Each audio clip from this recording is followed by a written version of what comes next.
यंदा देशभरातून सुमारे 22 लाख विद्यार्थ्यांनी नीटची परीक्षा दिली होती। यात महाराष्ट्रातील जवळपास 2.5 लाख विद्यार्थ्यांचा समावेश होता। मात्र परीक्षा होण्याच्या 42 तास आधीच प्रश्नपत्रिका बाहेर आल्यानं पेपर फुटल्याचं उघड झालं।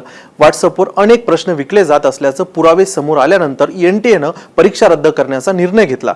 या संपूर्ण प्रकरणाची चौकशी सीबीआय मार्फत करण्यात येत आहे। पण आज जर आपण बघितलं, नीट परीक्षेचा पेपर फुटला आहे। आता परीक्षार्थींसाठी महत्त्वाची माहिती काय आहे तर परीक्षेची नवीन तारीख लवकरच कळवण्यात येणार आहे आणि परीक्षा केंद्र तेच असणार आहे जे की 3 मे 2026 रोजी होतं। तसेच विद्यार्थ्यांना नव्यानं रजिस्ट्रेशन करण्याची कोणतीही गरज नाही। नव्या परीक्षेसाठी अतिरिक्त शुल्क देखील आकारलं जाणार नाही असं एनटीएनं सांगितलं आहे। मात्र नव्या परीक्षेसाठी विद्यार्थ्यांना नवं प्रवेशपत्र दिलं जाणार आहे।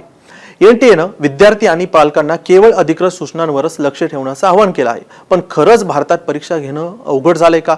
हजारो विद्यार्थी रात्रंदिवस जीवाचं रान करून अभ्यास करतात आणि परीक्षा झाल्यानंतर सरकारला कळतं की पेपर फुटी झाली आहे आणि नंतर परीक्षा रद्द होते। या नीट पेपर फुटीचे धागेदोरे समोर आले असून नीट परीक्षेचा पहिला पेपर फुटला। नाशिक येथून पहिली प्रश्नपत्रिका बाहेर पडल्याची माहिती समोर आली आहे। नाशिकमधील लीक प्रश्नपत्रिका हरियाणात पोहोचली। हरियाणामध्ये पेपरचे 10 सेट करण्यात आले। त्यानंतर हरियाणातून बिहार, आंध्र प्रदेश, जम्मू आणि काश्मीर पर्यंत नीटची प्रश्नपत्रिका सहजपणे पोहोचल्याची धक्कादायक बातमी समोर आली आहे। त्यामुळे आता नाशिक पोलिसांनी आणि राजस्थान पोलिसांनी एक संयुक्त कारवाई करत नाशिकमधील एका 30 वर्षीय तरुणाला अटक देखील केली आहे। त्यामुळे नीट परीक्षेसाठी काम करणाऱ्या संस्था आणि एजन्सीच्या कामकाजावर प्रश्नचिन्ह उपस्थित झालं आहे।